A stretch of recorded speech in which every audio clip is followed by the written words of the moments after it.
नमस्कार, मुद्दा देख रहे हैं आप और मैं हूं आपके साथ ज्योति सांगवान। लोकसभा चुनाव को लेकर पहले चरण की वोटिंग हो चुकी है। सभी प्रमुख पार्टियां एक दूसरे पर वार कर रही हैं। अपनी अपनी जीत का दावा एक बार फिर से किया जा रहा है। हरियाणा की बात करें तो हरियाणा में भी लोकसभा चुनाव की तैयारियां जोरों पर है। चर्चा चुनावी महामुकाबले को लेकर हम करने वाले हैं। एक रिपोर्ट आपको दिखाते हैं।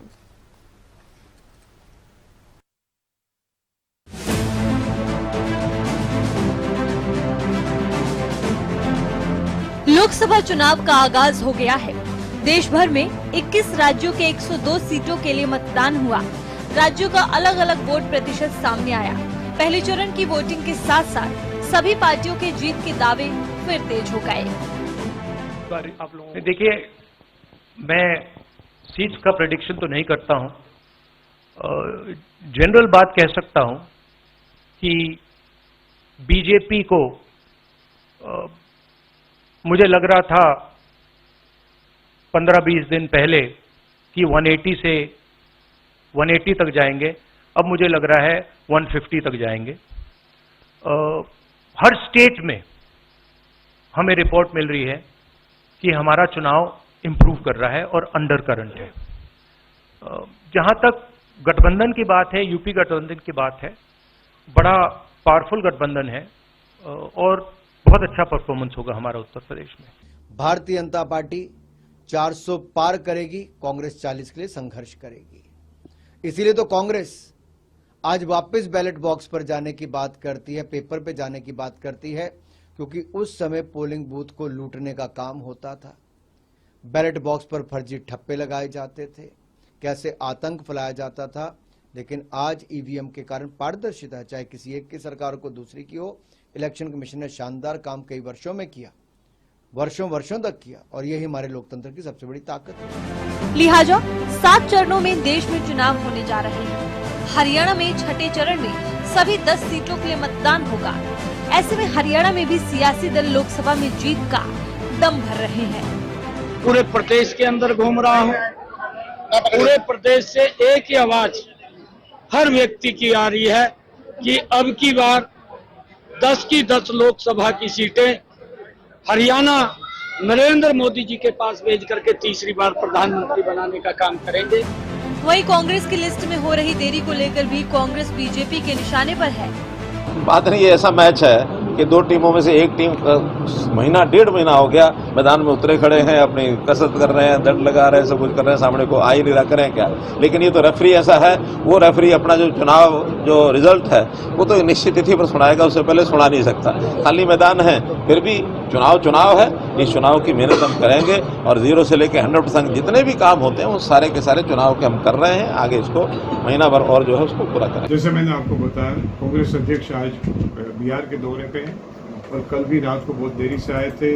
Yesterday I inform all of you कि मैंने एक वहाँ तक भी कहा था कि ज़्यादातर कल रात को सूची आ जाएगी, मगर इसमें it got delayed because of the हमारे कांग्रेस अध्यक्ष के जो प्रवास का जो दौरा था उसमें अनिश्चितता हो गई। कहा जाता है कि कल जो है उसकी मीटिंग होगी। It is scheduled by for tomorrow. समय अभी निश्चित होगा, मगर मेरी समझ में कल जो है आप सब लोगों को अंतिम सूची मिल जाएगी। बहरहाल लोकसभा चुनाव की शुरुआत हो चुकी है। बीजेपी इस बार एनडीए 400 पार का नारा दे रही है, तो आईएनडीआई गठबंधन बीजेपी का सत्ता से बाहर करने का दम भर रही है। वही दल बदल और जीत की दावेदारियों के बीच हरियाणा में भी लोकसभा चुनाव का मुकाबला दिलचस्प होता नजर आ रहा है। News desk, Haryana news. ये रिपोर्ट आपने देखी। चर्चा की शुरुआत करते हैं कुछ खास मेहमानों के साथ। वंदना पोपली जी जुड़ गई हैं, प्रवक्ता बीजेपी, बजरंग दास गर्ग प्रवक्ता कांग्रेस, सोमेश भाटी प्रवक्ता जेजेपी, रजवन डहीनवाल प्रवक्ता इनेलो और साथ ही नवीन गौड़ प्रवक्ता आम आदमी पार्टी भी हमारे साथ चर्चा में जुड़ गए। स्वागत है आप सभी का। शुरुआत वंदना जी आपसे। 102 सीटों के लिए आज वोटिंग हुई है। पहला चरण यानी आगाज हो गया है लोकसभा चुनाव का। आने वाले जो चरण के और प्रमुख तौर पर हरियाणा की हम बात करें तो क्या असर देख रहे हैं आज की इस वोटिंग से, क्या संदेश आप देख रहे हैं?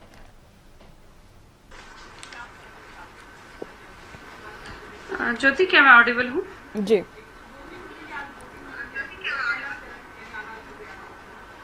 मेरी आवाज आ रही है आपको? जी जी बिल्कुल, बोलिए।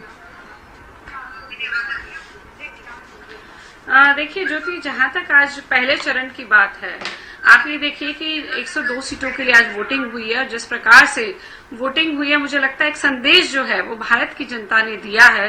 भारत की जनता ये कह रही है कि कितना भी आप फैला लीजिए झूठ कि लोकतंत्र नहीं बचेगा या इस तरह की जो बातें कही जाती हैं, आज उसका एक जवाब दिया है। जिस तरह से बम्पर वोटिंग हुई है, लोगों ने मोदी जी के हित में, मोदी जी के फेवर में जो वोटिंग करी है, वो दिखाई देता है कहीं ना कहीं कि जो भारतीय जनता पार्टी है वो फिर से जो 400 सीटों का नारा जो लगा था वो मोदी जी से ज्यादा जनता का नारा दिखाई देता है और उस डायरेक्शन में जो है हम बढ़ते हुए दिखाई देते हैं। ये एक क्लियर मैसेज है और ये आज का नहीं, मैं तो कह रही हूँ कि कितने समय से हम इस बात को कह रहे हैं कि भारतीय जनता पार्टी ने जो एक लीडरशिप दिखाई है, जिस तरह से मोदी जी ने एक लीडरशिप दिखाई है, जिस तरह से अगर विदेशों में भी बात करें कि हमारा डंका बजा है और उसी प्रकार से भारत में तमाम तरह के कार्य किए गए हैं, बड़े डिसीजन लिए गए हैं, वो जो जनता है उस पर मोहर लगाने का काम कर रही है।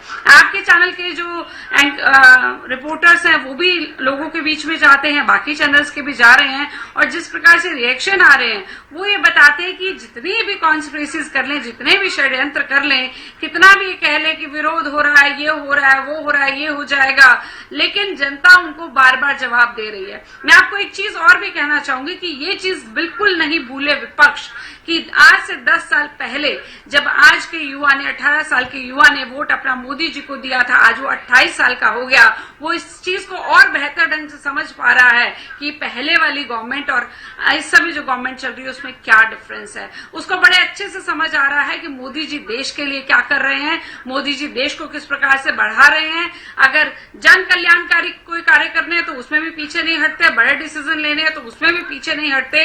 ऐसा नेतृत्व जिसमें फुल मेजोरिटी की गवर्नमेंट के साथ आज तक देश को नहीं मिला था और ये जो जनता है उसको देख पा रही है, इसलिए वो मैंडेट कहीं ना कहीं दिखाई दे रहा है। एक बात और भी कहना चाहूंगी, जिस प्रकार से अगर हरियाणा की अगर मैं बात करूं तो हरियाणा में जो स्थिति दिखाई दे रही है ज्योति, हम लोग कल भी इस बात को डिस्कस कर रहे थे कि जो विपक्षी पार्टियां हैं वो कहीं मैदान में नहीं दिखाई दे रही है। मैदान में नहीं दिखाई देने का रीजन ये कि यहाँ पे इनकी टिकटें ही नहीं डिक्लेयर हो पा रही।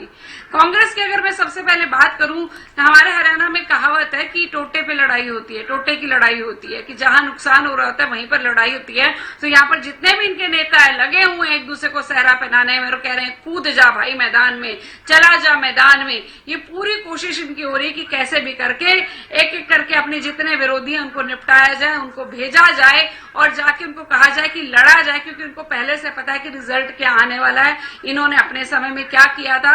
और बड़ी हैरानी की बात है ज्योति, अगर मैं नेशनल लेवल पे बात करूं तो राहुल गांधी अभी तो सोच रहे हैं मैं अमेठी से लड़ूं या नहीं लड़ूं, और यहाँ पर हरियाणा में बात करूं तो यहाँ पर जो बेटा है वो बाबू के नाम की ढपली बजा रहा है। तो कहीं ना कहीं ज्योति ऐसा नहीं है कि वहां पर मम्मी डिसीजन ले रही है, यहाँ पे पापा डिसीजन ले रहे हैं। ये एक प्ले स्कूल सा खुल गया है जी, मतलब राजनीति तो लग ही नहीं रही है।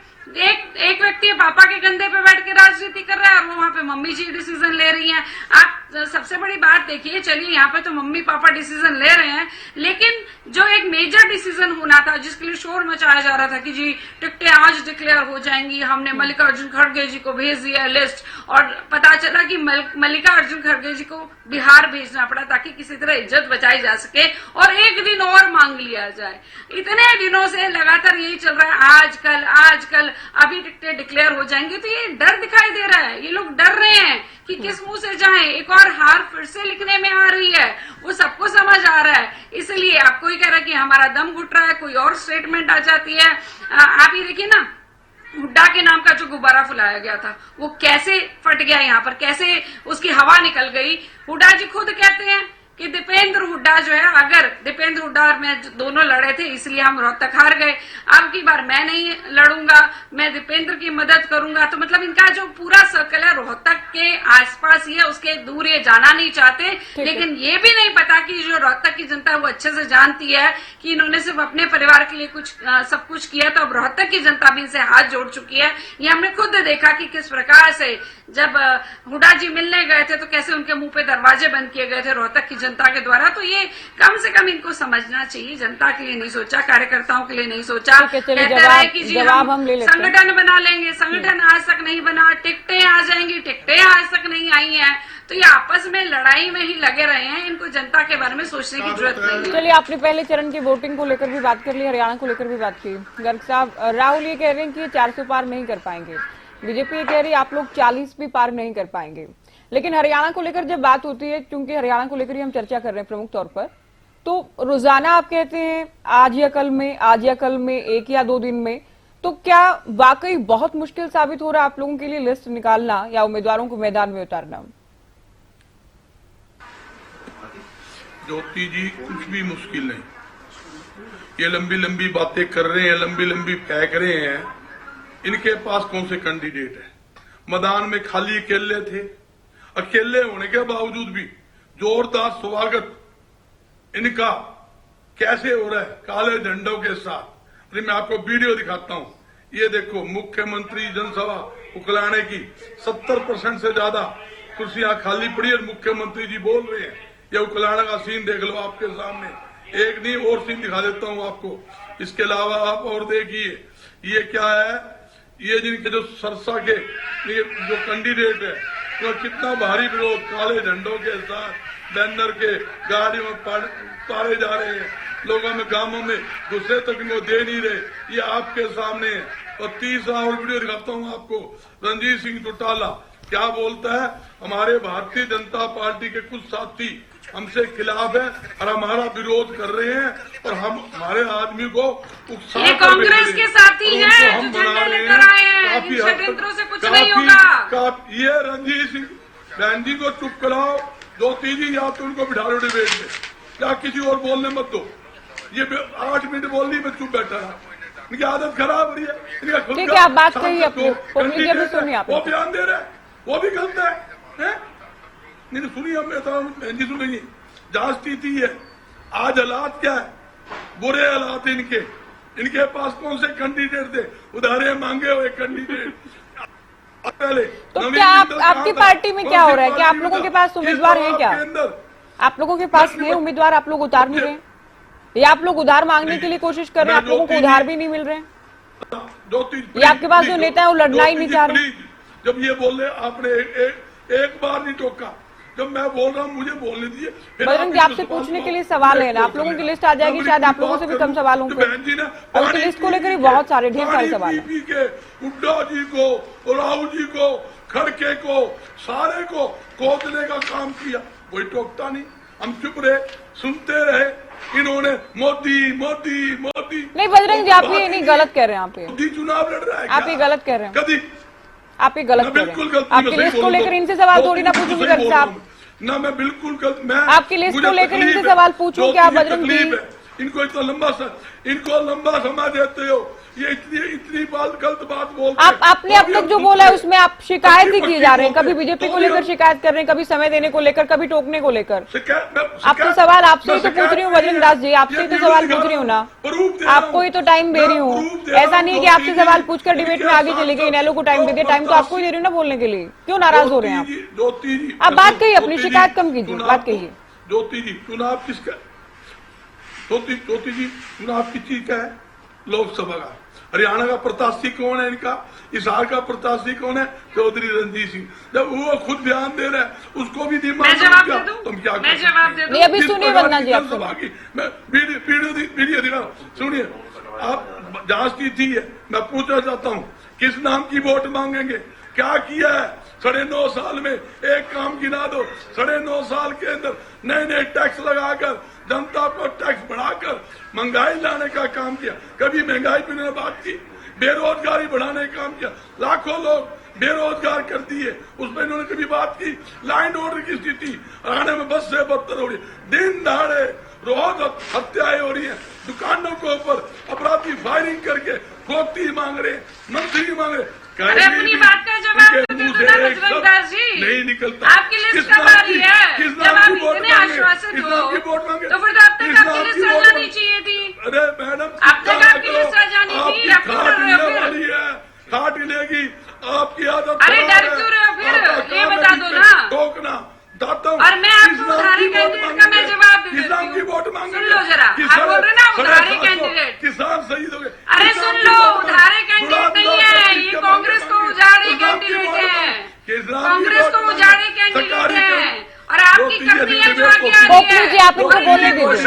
पोपली जी, वरना पोपली जी, अरे आपसे संभाले नहीं गए। पोपली जी, मैं आपको टाइम दूंगी जब आपको उत्तर देना होगा, अभी आप सुनिए इनको, आप बीच में बार बार मत बोलिए मैडम। ज्योति जी नहीं, ये अपनी बात का जवाब एक बार भी दीजिए। मैं नहीं बोला, एक बार भी। जब से मैं डिबेट जी, उसके बारे में भी बताइए।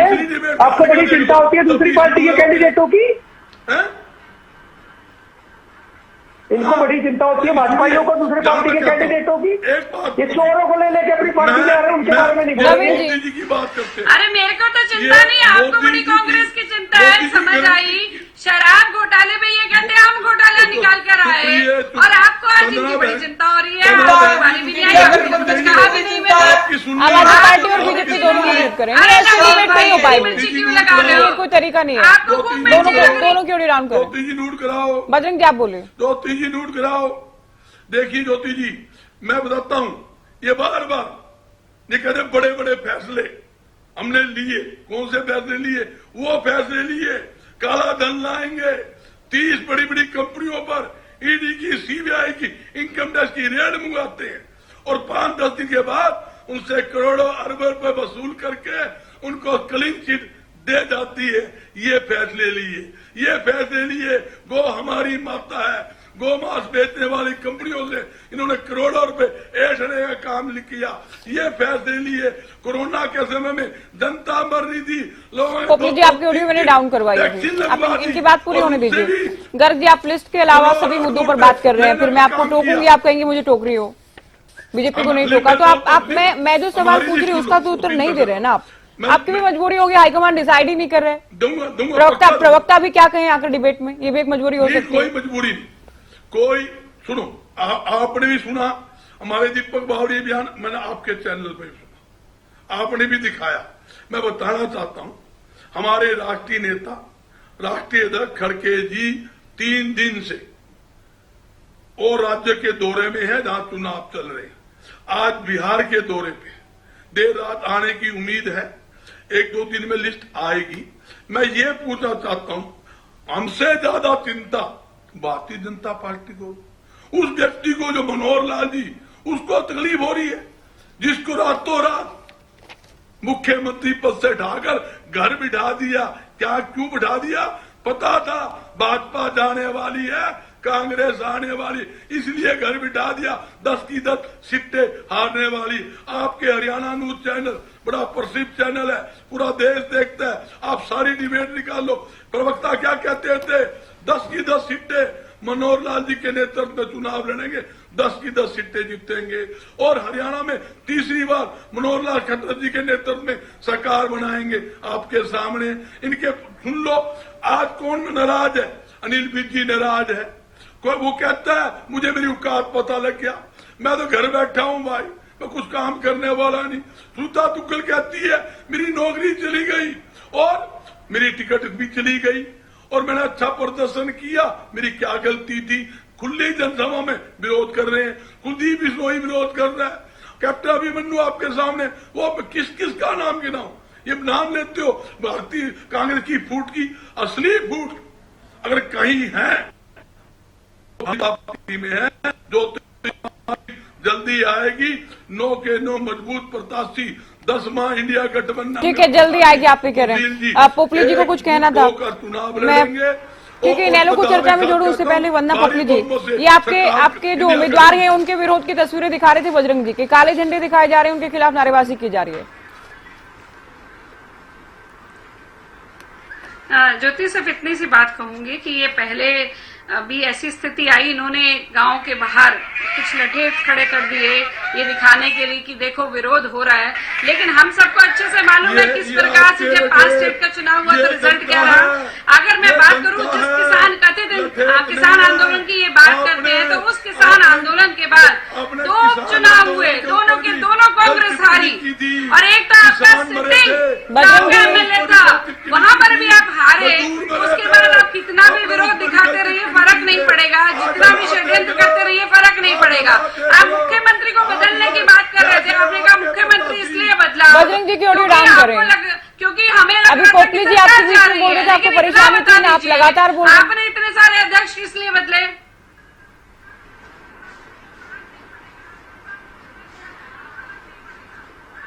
देखिए, हरियाणा में किसान आंदोलन, कथित किसान आंदोलन के बाद 2 उपचुनाव हुए, दोनों की दोनों कांग्रेस हारी। जितना इन्होंने कहा कि विरोध हुआ, उतनी बुरी तरह से ये हारे। ये अपना एक सिटिंग एमएलए इन्होंने खोया, उसका जवाब ये दे। और अभी आप कह रहे थे कि मुख्यमंत्री को बदलने की बात कर रहे थे कि मुख्यमंत्री इसलिए बदला भाजपा ने क्योंकि उनको लगा कि सरकार जाने वाली है। तो उस हिसाब से आप ये बता दीजिए कि आपने अपने इतने सारे प्रदेश अध्यक्ष बदल दिए, क्या अब हरियाणा से कांग्रेस पार्टी गायब होने वाली है? ये मान लें, आपके इस लॉजिक के हिसाब से इस बात को मान लें क्या?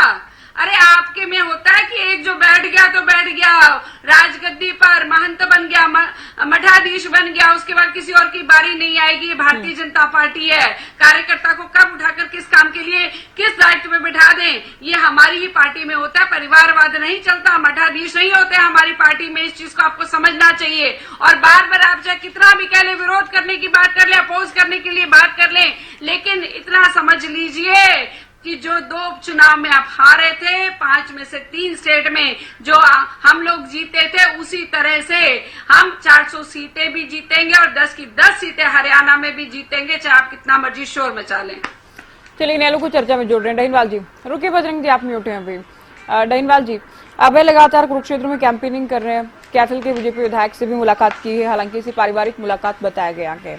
तो 2018 के बाद से पार्टी बिल्कुल आप कह सकते हैं कि अपनी जमीन तलाश रही है हरियाणा में। इस बार के लोकसभा चुनाव से आप लोग क्या उम्मीद कर रहे हैं ऐसे में?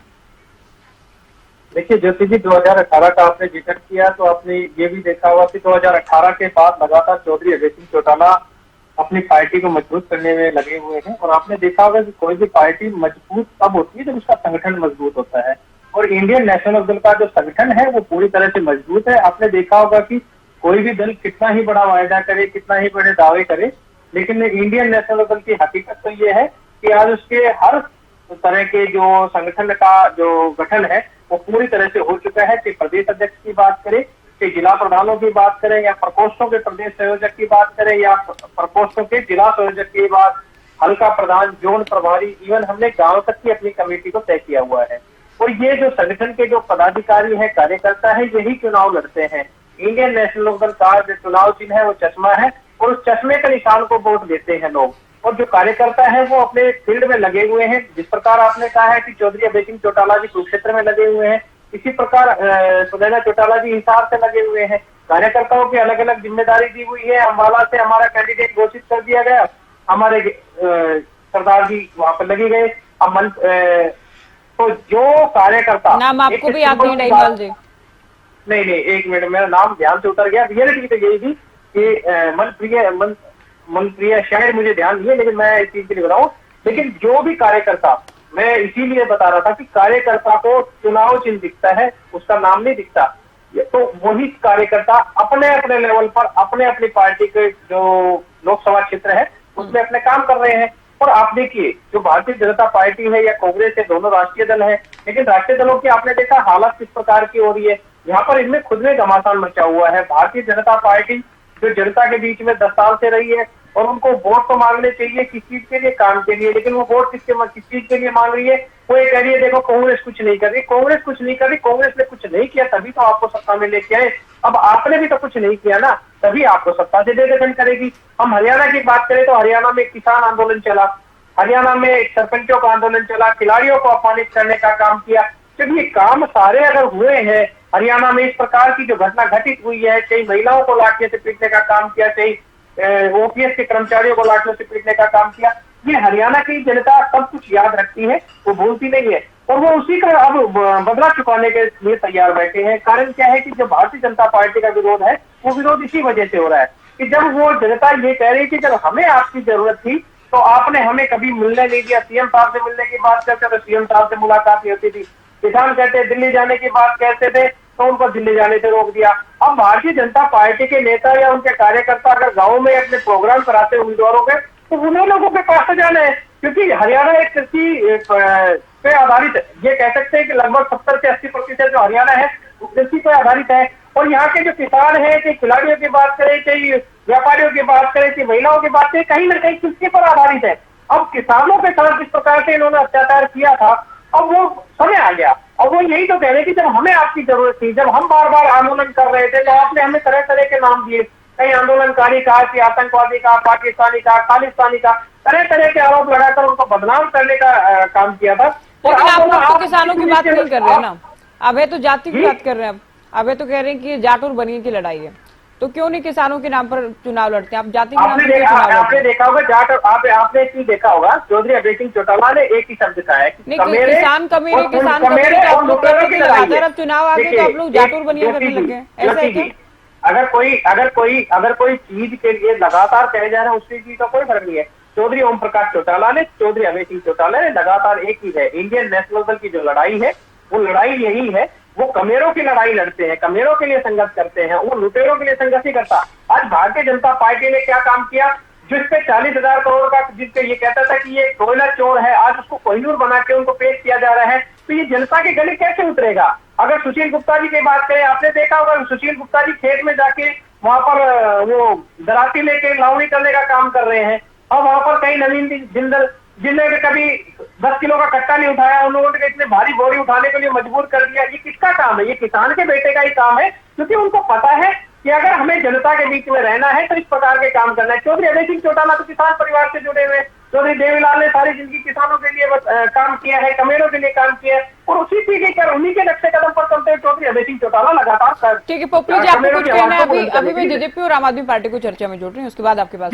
मात्र 10 सेकंड में अपनी बात कर देता हूँ, मात्र 10 सेकंड में अपनी बात करता हूँ।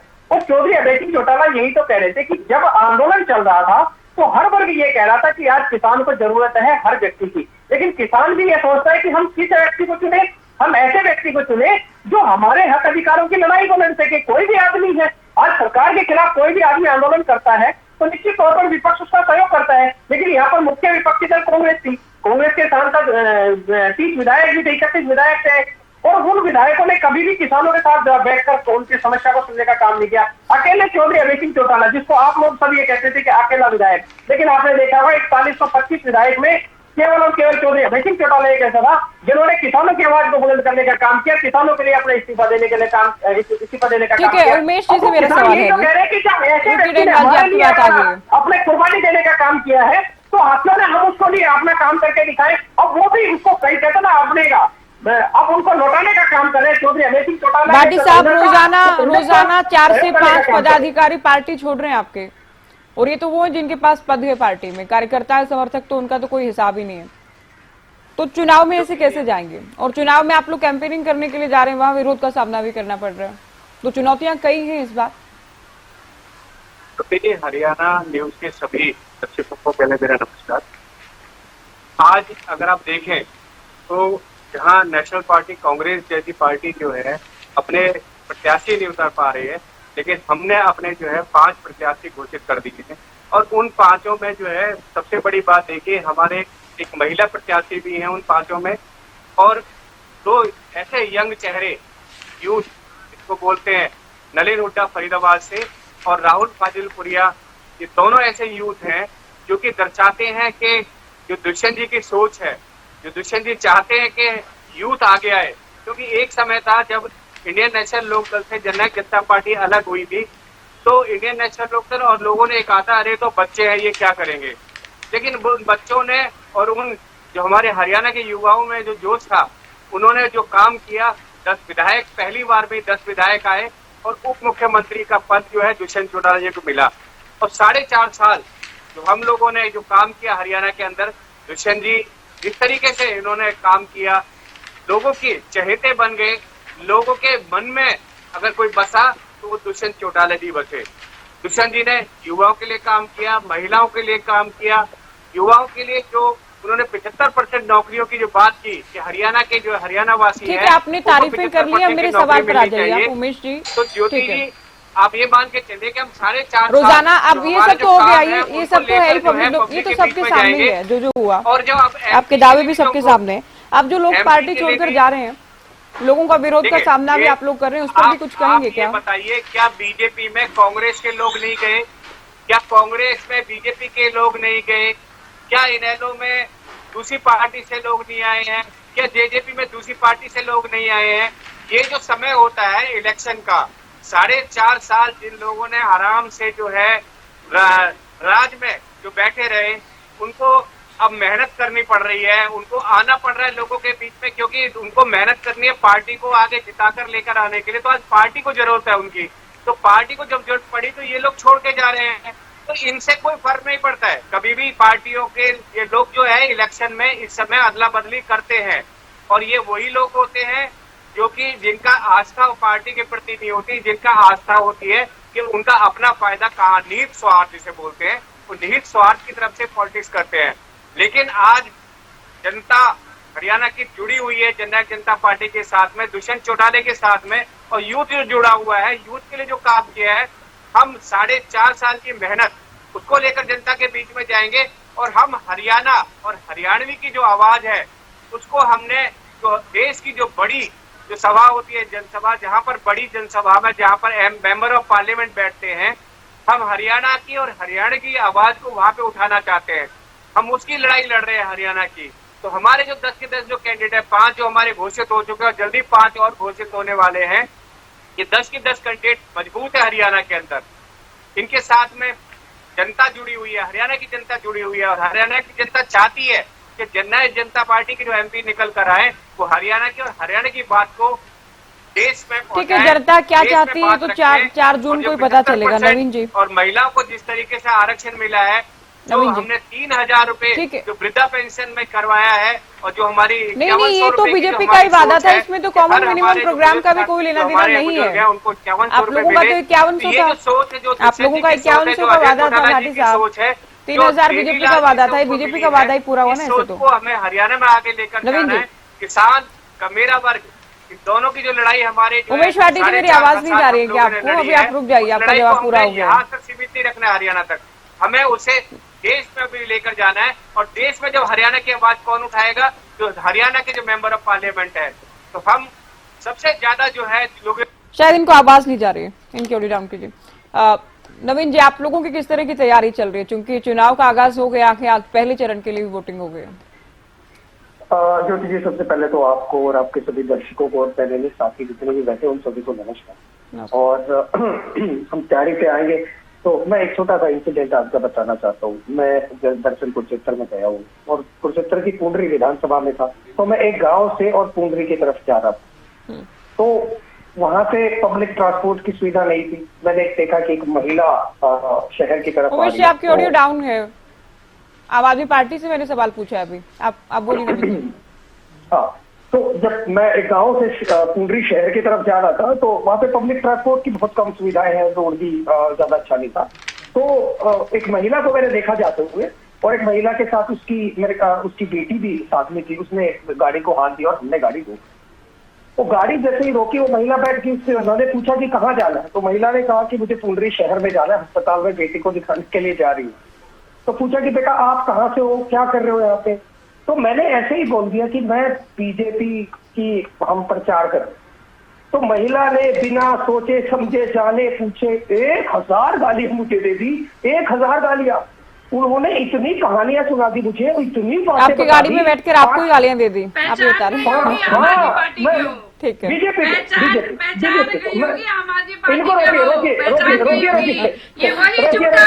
रोकिए, करंट लगा, इनको बताने को क्या करंट लगा रोकिए इनको, ये हरियाणा वाले हैं, पहचान गई, वो बीजेपी पार्टी है। रोकिए, करंट लगा इनको, 440 वोट का धक्का लगा है। आपकी गाड़ी में बैठी थी, आपकी गाड़ी में कोई सिंबल नहीं था, और आपने कहा बीजेपी से कहानी बड़ी अच्छी बनाई, बहुत अच्छी बनाई, बिल्कुल वो पहचान गई, वो हरियाणा की थी, बिल्कुल पहचान गई। ये कौन है? आम आदमी पार्टी के वही केजरीवाल, झूठी पार्टी वाले, पार्टी वाले ऐसे ही हंसते हैं। केजरीवाल भी झूठ बोल के, केजरीवाल ऐसे ही हंसता है झूठ बोल के, पहचान गई। चलिए आगे क्या हुआ बताने दीजिए इनको, वरना भूखी गई, ये बता रहे हैं। ये हरियाणा नहीं, आगे क्या हुआ ये बताने दीजिए ना, क्या कहा? चलिए क्या कहा गया बताइए नवीन जी। वो सुनना नहीं चाहती। एनीवे, तो उन्होंने भाजपा को इतनी गालियां दे दी बिना जाने बिना कुछ सोचे समझे। मैंने कहा बकत आई जी कि ऐसा क्या हो गया, बोला कहाँ जा रहे हो? तो ऐसे पूछ रहा था। बोला बेटा क्या करूं, मैं तो पुंडरी जा रही हूँ और वहां पे जाऊंगी हॉस्पिटल में, लड़की को हॉस्पिटल में दिखा के लाना। मतलब क्यों, कौन से हॉस्पिटल में जा रहा? तो उन्होंने किसी प्राइवेट हॉस्पिटल का नाम लिया, मैं नाम नहीं लेना चाहता, तो उन्होंने किसी प्राइवेट हॉस्पिटल का नाम लिया। तो मैंने कहा कि आप सरकारी में क्यों नहीं जाते? तो आप मानेंगे नहीं ज्योति जी, और ये बड़ी ही भावात्मक बात है और बड़ी ही गंभीर बात है। उस महिला की आंखों से आंसू आ गए। उस महिला ने कहा कि बेटा मेरी पेंशन आती थी, मेरी पेंशन भाजपाइयों ने काट, मेरा राशन कार्ड था, मेरा राशन कार्ड काट दिया भाजपाइयों ने।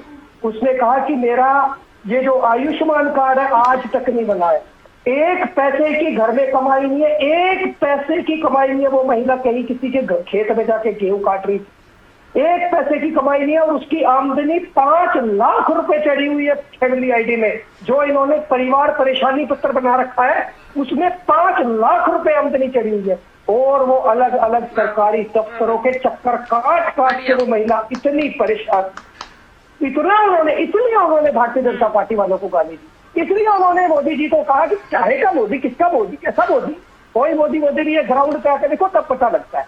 तो ये रियलिटी है। दूसरी बात विरोध की, अब आप भी देख रहे हैं, हम भी देख रहे हैं, हर विधानसभा के लगभग हर गांव में इतना भयंकर विरोध हो रहा है कि लोग खड़े होके, मैं आपको एक छोटा सा दिखाता हूँ, एक लोग खड़े होके खुल्ला भारतीय जनता पार्टी वालों को गांव में घुसने से मना कर रहे हैं, खुल्ला कह रहे हैं कि हम जान दे देंगे पर भारतीय जनता पार्टी वालों को गांव में नहीं घुसने देंगे। देखिए इतना भयंकर विरोध करा, ये कह रहे हैं हम 400 पार जाएंगे, तो इस विरोध को लेके 400 पार जाएंगे, या उस गुड़िया की, उस बुजुर्ग महिला की बदुआ लेके ही 400 पार जाना चाहते हैं, उस बुजुर्ग महिला की गालियां सुन के ये 400 पार जाना चाहते हैं। इनकी मोबाइल वैन के पोस्टर फाड़े जा रहे हैं। अरे बदुआ दिल्ली वालों की ले ली तुमने, पंजाब वालों की ले ली। अरे रुके आप ही फैसला समझ सकता हूँ मैं जवाब दे दूँ, मैं इनकी कहानी खत्म हो गई, मैं जवाब दे दूँ। नहीं, अरे आप थोड़ी कहानी पूरी कहानी बहुत जल्दी आप बात नहीं कीजिए नवीन जी, कम से कम आज हरियाणा की बात कर रहे हैं, कहानी सुना कर ही सही। आपने बताया लास्ट में आप आम आदमी पार्टी से हैं, आपने बताया। नहीं, मैं कहा ना उस पे, सुनिए ना। तो मैंने जब उस महिला को बताया कि ताई कहते हैं हरियाणा में ज्यादातर बुजुर्ग महिला, तो मैंने बताया ताई जी मैं आम आदमी पार्टी से, तो उन्होंने बोला वो झाड़ू वाला केजरीवाल। मैंने कहा हाँ झाड़ू वाला केजरीवाल। बोला बेटा उसने स्कूल बहुत अच्छे बना दिए, उसने अस्पताल और बहुत अच्छे बना दिए, हमारे रिश्तेदार रहते हैं दिल्ली में कई जगह पे, वो बड़ा कराते हैं उनको। देखो हंसने की बात नहीं है पोपली जी, ये are not making a fun out. नहीं नवीन जी, मैं हंस रही हूँ क्योंकि मुझे आपने जो किया, पहले आपने बीजेपी का बताया, फिर आपने सुना सब कुछ, गालियां सुनी, उसके बाद लास्ट में आपने बताया आम आदमी पार्टी। वो मुझे देखिए दरअसल गालियां वो मुझे नहीं दी थी, गालियां वो भाजपा की नीतियों को दे रही थी। मैं ये भी नहीं कह रहा कि पोपली जी को गालियां दे रही थी, वो भाजपा की जो गलत नीतियां है जिसकी वजह से हरियाणा की जनता परेशान हो गई है। तो फिर मैंने नवीन जिंदल का जिक्र करा उस बुजुर्ग महिला से, तो बता दी नवीन जिंदल जी को टिकट दे रखी है इन्होंने, क्या करोगे? बोला नवीन जिंदल, कल तक बुढ़िया को पॉलिटिकल नॉलेज हाथ होगा, वो जानती थी कौन क्या क्या। तो अरे तो बोला एक ही व्यक्ति का यहाँ पर नहीं, भगवान ज्योति जी हरियाणा की लोगों को आगे करके, चलिए आपकी जो कहानी आज जो सच्चाई कहेंगे, क्योंकि आपकी वाक्य जो है अगले उसको बताइएगा ये वाक्य। नहीं इनको रोक लो ना 10 सेकंड। नवीन जी काफी लंबी चल गई आपकी कहानी। नहीं 3 मिनट हुए मैडम, 3 मिनट हुए, 1 मिनट और मिलता है, कोई बात नहीं। कहानी 3 मिनट से ज्यादा हो चुका है, कहानी वाक्य जो भी आप बीती आपकी सच्चाई जो भी हकीकत आप बेटर जानते हैं।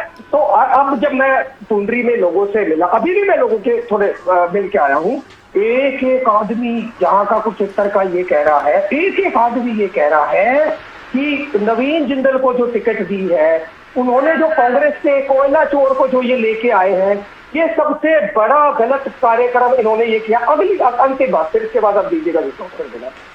ये बड़ा चिल्ला केजरीवाल जी का मैं जब नाम लेता हूँ कि इंसुलिन नहीं दे रहे जेल में, या फिर शरद रेड्डी 60 करोड़ की जब मैं जिक्र करता हूँ उनको बड़ी परेशानी होती भाजपाइयों को, और ये मोदी चिल्लाते केजरीवाल का नाम लेती। मैं इनसे ये कहना चाहता हूँ, नायब सैनिक भारतीय जनता पार्टी चर्चा नहीं कर रही, कहीं पे नायब सैनिक के नाम पे चुनाव की लड़ रही हरियाणा में। एक बार भी उन्होंने अपनी पूरी 10 मिनट की अपनी स्टेटमेंट में 15 पोखरी के लिए ना नायब सैनिक का जिक्र किया। नहीं नवीन जी ऐसा नहीं है, ऐसा नहीं है, नायब सैनी लगातार बुद्ध संकल्प रैलियां कर रहे हैं, जनता के बीच जा रहे हैं। बिल्कुल उम्मीदवारों के पक्ष में रोजाना अलग अलग हलकों में जा रहे हैं, सभी नजर हलकों में जा रहे हैं, हर एक लोकसभा क्षेत्र में जा रहे हैं, रैलियां कर रहे हैं सीएम नायब सैनी। एक बार बंदा पोपली सोनी जी का नाम नहीं है, मोदी मोदी चिल्लाती रही पूरी ओपनिंग स्टेट में। तो देखिए उधार के उम्मीदवारों पर, उधार के उम्मीदवार वाला नहीं, ये सवाल तो बार बार उठता है, उधार के उम्मीदवार वाला। और दूसरा, आप लोगों को गांव में एंट्री भी नहीं मिल पा रही है, ये कांग्रेस भी कह रही थी, आम आदमी पार्टी भी कह रही थी। ज्योति, आज एक बड़ी मजेदार बात हुई, जिस तरह से इन्होंने अपनी कहानी शुरू करी और इन्होंने गालियां खाई। आपने बोला कि आप गालियां भी खाकर आए, हालांकि वो आपका सरकाज़्म नहीं समझे, आपने 2 बार कटाक्ष किया, लेकिन वो समझे नहीं। सुन लो, आपने ये भी कहा कि आज नवीन जी कम से कम, आज नवीन जी कितना बड़ी तकलीफ, गालियां आप सब करा रहे हो भाई साहब, नवीन जैसे इनकी बात सुनिए और आप। आपको शौक है सुनने का, आपको शौक है सुनने का, आपको शौक है सुनने का, उसके लिए बहुत बहुत बधाई। हरियाणा में भी आपको शौक पूरा होने लग गया है। और ज्योति ने बड़ी अच्छी बात करी कि कम से कम आज ये हरियाणा में बात कर रहे हैं। कल निमान शर्मा बैठे हुए थे, बेचारे बड़ा रोए, इनकी पहुंचा पाती, बड़ा रोए, केजरीवाल जेल में है, उसकी डायबिटीज बढ़ गई है, तो वो सही बात कह रहे थे कि कम से कम आज आप हरियाणा के बारे में बात कर रहे थे, लेकिन आपके पास तो बात कहने की नहीं है। तो आप क्या एक एग्जाम्पल उठाकर दिखाए, एक महिला की बात को लेकर आपने पूरा 3 मिनट का समय यहाँ पर आप सुन लीजिए, मेरी बात करने की जरूरत नहीं है, मेरी बात करने की जरूरत नहीं है, सुन लीजिए आप, सुन लीजिए। जो आप यहाँ पर एक महिला की बात को यहाँ पर लेकर आएगी, जो आपने कहानी बनाई, सस्ती सी कहानी जो आपने बनाने की कोशिश करी ना, उसको कोई असर नहीं होने वाला है। ये जो हरियाणा है ना, वो जानता है, केजरीवाल अपने आप को कहता तो है कि मैं हरियाणा का बेटा हूं, लेकिन हरियाणा की जो पीठ पे छुरा भोंकने का काम किया वो उसी केजरीवाल ने किया। पराली का धुआं लगता तो हरियाणा से लगता था, एसवाल का पानी आया तो वो नहीं आया। और सरप्राइजिंगली आपने एक बार भी नहीं कहा कि उसने आम आदमी पार्टी की तारीफ करी, उन्होंने कहा कि नवीन जिंदल को लाकर गलत किया। अगर पूरा आपका स्टेटमेंट है कि वैसे तो भाजपा ठीक है, नवीन जिंदल को लाकर गलत किया, आप ये कहना चाहते हो, स्कूलों और मुझे अस्पतालों की लगता है तारीफ अगर की। एक व्यक्ति का ये मत है, लेकिन पूरे के पूरे कह रहे स्कूलों और अस्पतालों की तारीफ की। देखिए, स्कूल और अस्पतालों की क्या सिचुएशन है वो तो हमारे को मालूम है। ये आजकल रोज दिल्ली की डिबेट में बैठ रहे हैं और खूब सुनकर भी आ रहे हैं, उनको पता है कि क्या स्थिति है, इन्होंने स्कूलों और अस्पतालों का क्या बुरा हाल कर रखा है और क्यों इनके जो मेन लीडर है वो जेल में है, उसका भी जवाब इनको देना चाहिए। ज्योति जी, मैं इनके लिए ज्यादा वेस्ट करते नहीं, क्योंकि इन्होंने बहुत टाइम वेस्ट कर दिया, तो मैं सीधा आपकी बात पे आ जाती हूँ। आपने कहा उधार के कैंडिडेट, मुझे लगता है कि कांग्रेस को उजाड़ने वाले, विपक्षी पार्टियों को उजाड़ने वाले कैंडिडेट है 10 के 10। कहते रहिए 10 बार कि उधार के कैंडिडेट हैं, यहाँ से लिए वहां से लिए, लेकिन विचारधारा एक ही है, वो है भारतीय जनता पार्टी की। निशान एक ही है, वो है कमल का फूल। अगर कोई भी पार्टी में आता है, पूरा देश हमारा है, पूरा हरियाणा हमारा है, उनका स्वागत है अगर हमारी विचारधारा पे चलते हैं। कोई हमारे दुश्मन नहीं है, नवीन जी आप भी नहीं है, बजरंग दास गर्ग जी आप भी नहीं है दुश्मन, लेकिन अगर हमारी विचारधारा पे चलेंगे तो आपका स्वागत है। नहीं, फिर ये पूछते ये भी है कि जो पार्टी में पहले से है, वंदना पोपली जी जो पार्टी में पहले से है, दशकों से, क्या वो आपकी विचारधारा की नहीं है क्या? जी, बाहर से लाए लोगों को जब टिकट दिया जाता है, जो पहले से कार्यकर्ता हैं, नेता हैं, फिर नहीं, बिल्कुल अपनी विचारधारा के हैं, लेकिन इलेक्शन कौन लड़ेगा और क्या स्थितियां रहेंगी वो तो डिसीजन हमारी पार्टी करेगी ना। जब हमारी पार्टी के कार्यकर्ताओं को कोई प्रॉब्लम नहीं है तो किसी और को 10 बार प्रॉब्लम होती रहे, उससे फर्क नहीं पड़ेगा। बात यही एक फर्क है ना कि कांग्रेस के जो नेता है उनके बयान आते हैं, हमारी पार्टी के नेता के किसी के बयान नहीं आते। और विचारधारा में एक बड़ी बात और कहना चाहूंगी, यहाँ पे आम आदमी पार्टी के प्रवक्ता जो है बहुत अच्छे से सपोर्ट कर रहे थे। मुझे इतना बता दें, इनका मैनिफेस्टो क्या है, इनके जो इनके स्टार कैंपेनर हैं वो कौन कौन से हैं? पहले 3 कौन कैंपेनर हैं वो देखिए कौन कौन है। केजरीवाल हैं और उसके अलावा मनीष सिसोदिया, वो जेल में बैठ के कैंपेनिंग करेंगे। और इनका मैनिफेस्टो क्या है? और कांग्रेस के मैनिफेस्टो पे जवाब दे दीजिए ना कि बहुसंख्यकवाद क्या होता है और संविधान खत्म करने की बार बार बात करते हैं। मुझे इतना बता दीजिए कि जब ये कहते हैं कि हम पर्सनल लॉ को वापस से लेकर आएंगे, तो क्या संविधान को खत्म करने के बाद कांग्रेस नहीं कर रही है? तब ये उनके सपोर्ट में खड़े हैं। देखिए, ये जो यहाँ पर इंटी गठबंधन दिखाई दे रहा है ना, ये घोटालों की डिफेंस डील है, आपस में एक दूसरे को बचाने की डिफेंस डील है, इसलिए ये साथ में आए हैं। एक दूसरे की खून की प्यासी जो पार्टियां हैं वो साथ में आती है तो उसके पीछे कारण समझ आता है। कांग्रेस जो है आज आम आदमी पार्टी के साथ खड़ी होकर उनके शराब घोटाले को बैठकर कह रही कि इनका ठीक था, कि ये लोग ठीक थे, लेकिन यही लोग जो हैं बार बार कहते थे कि शराब घोटाला हमने रिवील किया है। इनके लीडर और इनके प्रवक्ता बार बार आकर बताते थे। तब तो ये क्या कहते थे, और इधर आम आदमी पार्टी के जो नेता है वो क्या कहते थे, एक थी कांग्रेस।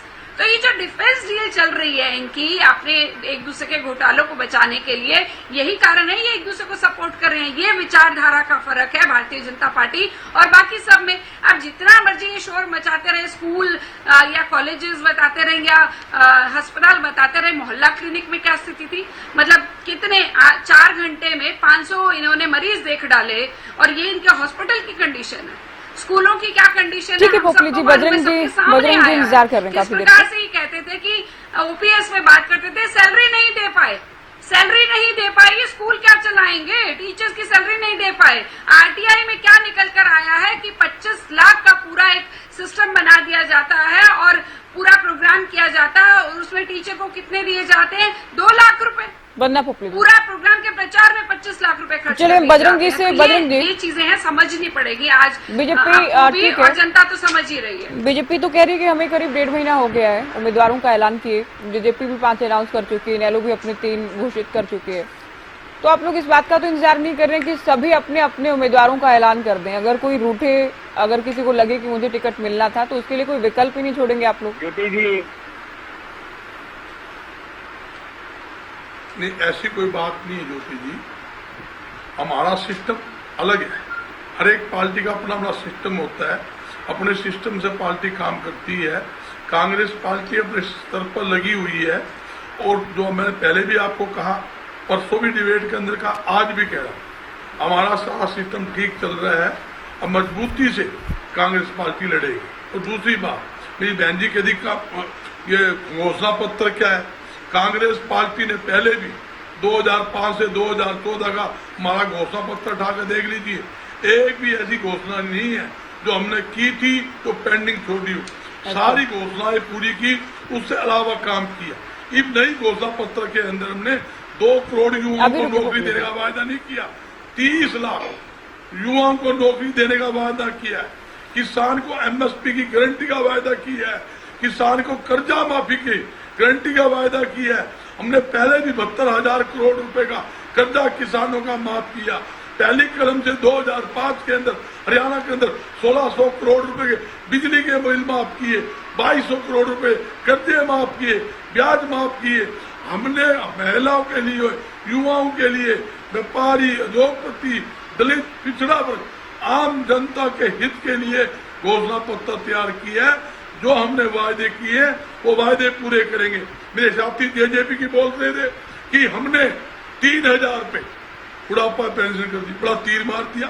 आपने चुनाव में देखा था, अब की बार भारतीय जनता पार्टी यमुना पार, आपने 5100 रुपए की बुढ़ापा पेंशन देने का वादा किया, करवा दिया आपने घोषणा की थी खुले मंच के ऊपर, ताई गांवों से शराब के ठेके बंद करवा दूंगा।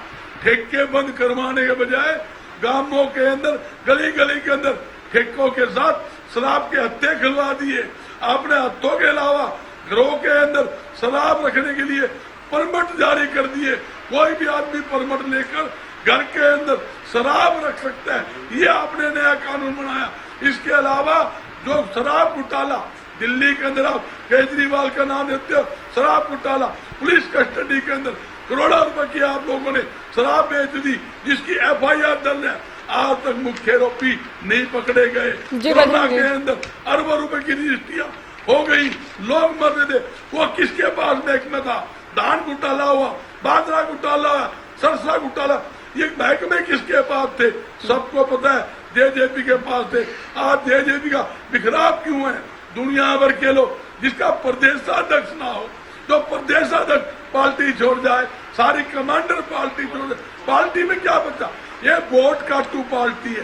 भारतीय जनता पार्टी की बी टीम है, सिर्फ इसलिए खड़े हैं। चलिए, आपकी इस बात का मैं उत्तर ले रही हूँ। अंतिम कमेंट रहेगा आपका भाटी जी।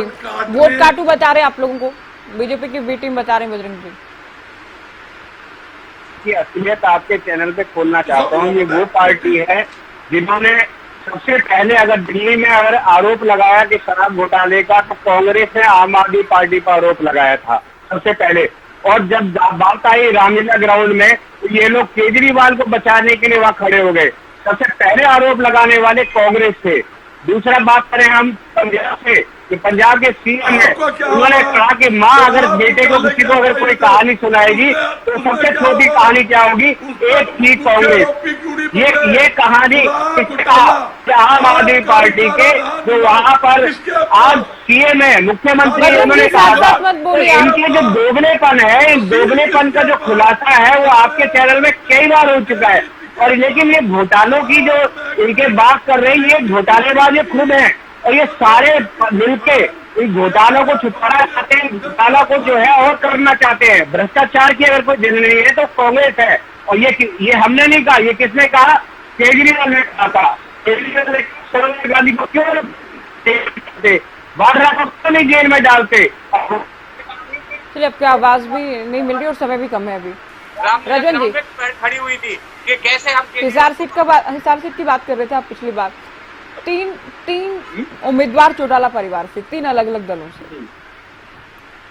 तो मैं ये बताना चाहूंगा कि जिस प्रकार से अभी कांग्रेस के और ये हमारे आम आदमी पार्टी के जो साथी बार बार कह रहे हैं, अभी एक चीज आपने देखे हुए उन्होंने कहा कि कांग्रेस का भ्रष्टाचारी, मतलब जो भ्रष्टाचारी पहले कांग्रेस में थे अब वो भारतीय जनता पार्टी में आ गई। कांग्रेस का ये भारतीय जनता पार्टी जो सत्ता में आई तो बार बार बात करती जीरो टॉलरेंस की, भ्रष्टाचार को बोला सहन नहीं करेंगे, जीरो टॉलरेंस की। 100% बात बिल्कुल ठीक है, भ्रष्टाचार को बिल्कुल भी सहन नहीं कर रहे। मेरे सवाल का उत्तर नहीं देना चाहते, जो पहले से सोचकर बैठे हैं कि हाँ ये बोलना है वो बोलना ही है।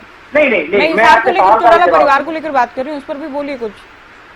नहीं, चौटाला परिवार के बारे में क्या पूछना चाह रहे हैं? 3 पार्टियां, 3 उम्मीदवार है हिसार में, तीनों चौटाला परिवार से। तो क्या चौटाला और गैर चौटाला चौधरी देवीलाल की नीतियों की लड़ाई लड़ रहे हैं वहाँ पर। कोई भी आदमी अगर चुनाव लड़ता है तो ये थोड़ी है कि उसमें कह देंगे कि चौधरी देवीलाल की फोटो लगाकर वो कह देंगे हम भी चौधरी देवीलाल के। असल में चौधरी देवीलाल की नीतियां क्या थी उनको पता था, जिनको पता है वो चौधरी देवीलाल की नीतियों के बारे में वो सही मानते हैं कि चौधरी अभय सिंह चौटाला है वो चौधरी देवीलाल की नीतियों को आगे लेके चल रहे हैं। ताऊ देवीलाल की विचारधारा क्या बीजेपी के साथ है, इनेलो के साथ है, जेजेपी के साथ है?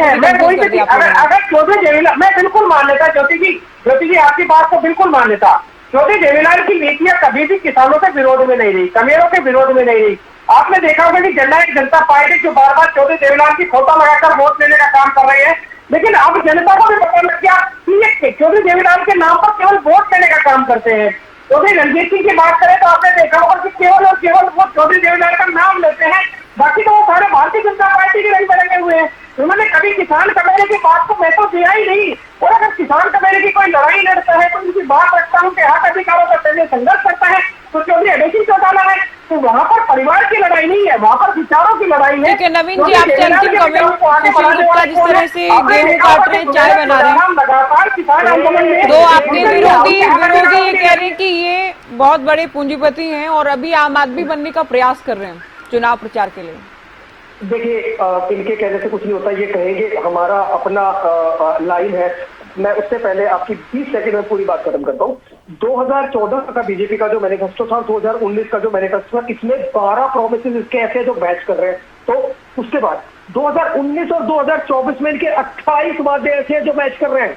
और एक और गजब की बात, 2014 और 2019 में 34 प्रोमिसेस ऐसे हैं जो इनके मैच कर रहे हैं। तो ये वादे अपने 2014 के नहीं पार करा पाए, ये 2024 में क्या कराएंगे? इससे अगली बात, इन्होंने जेजेपी पार्टी से प्रवक्ता साथी बोल रहे थे, भाई साहब मैं आपको बताना चाहता हूँ, आप इस चुनाव में आप अलग होकर लड़ रहे हो, आगे विधानसभा चुनाव आ रहा है, आप लिख लेना अगर आपने जरा भी 19-21 करी तो दुष्यंत चौटाला जेल के अंदर होंगे। अगर आप विधानसभा चुनाव में जरा भी इधर फाइलें दबा के रखी है, भारतीय जनता पार्टी के बहुत सारे लोग हैं, इनसे बच लेना।